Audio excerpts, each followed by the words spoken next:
When you're asked, "How are you today?" or "How was your day?"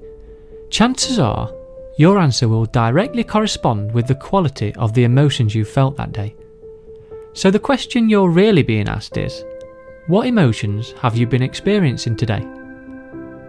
You tend to seek out positive emotions and do everything you can to avoid negative ones. You seek pleasure and avoid pain. But don't worry, that's what you are designed to do. So if the quality of your days are measured in terms of the emotions you experience, wouldn't it make sense to learn more about them? Wouldn't knowing how to influence them create a better standard of living?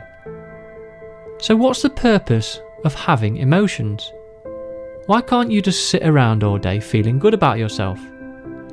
Emotions are there as a feedback system. They are signals that focus your attention. They also create a motivation within you to take action. They create an impulse or an urge to do something.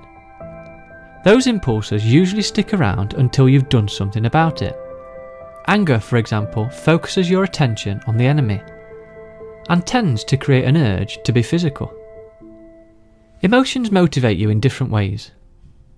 They also prepare your body for action through the production and release of chemicals.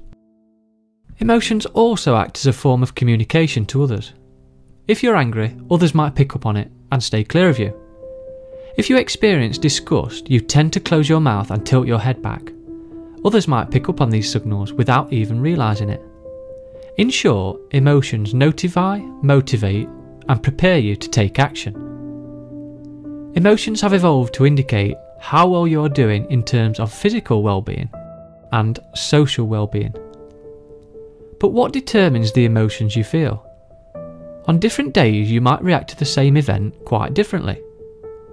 You might react to sitting in traffic quite differently today than you did yesterday. Yesterday it was okay, and today it's not.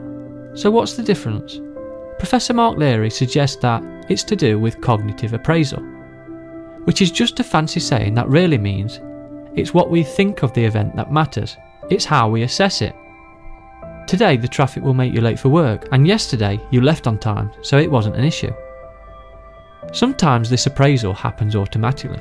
If you want to change your emotional response, you have to become conscious of your appraisal, and it will take a little more time and energy in reorganising your thoughts. You now also have the ability to imagine. This allows you to time travel and picture yourself in the past and future. But your lizard or chimp brain, whatever you want to call it, evolved through a period where self-awareness hadn't been invented yet. In other words, brain time travel and imagination was unavailable. So the old brain just learnt to respond to events quickly and efficiently to conserve energy.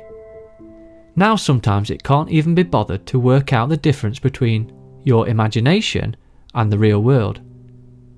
You can quite literally create an emotion just by using your imagination alone. Fascinating, but the tendency is to use your imagination for evil, not good. You tend to imagine things going wrong. But why do hurt feelings hurt? Your strongest emotions can often leave you feeling physically hurt. You might even say, well, that felt like a kick in the nuts or a slap in the face. Professor Mark Leary has concluded from his studies that if a feeling hurts, it's because a person has indicated to you that they don't care about their relationship with you as much as you would like. Remember, your brain evolved in an era where social rejection was quite literally a death sentence. Evolution is very efficient. One system over time can become useful for another purpose. For instance, initially the mouth's sole purpose was to deliver nutrients to your body. Over time it became quite useful for communication, and language was born. Just like your biological system became quite useful for delivering a message not only for physical threats but for social threats. So your feelings might actually hurt because your brain uses the same system to make you aware of threats both to physical and social well-being.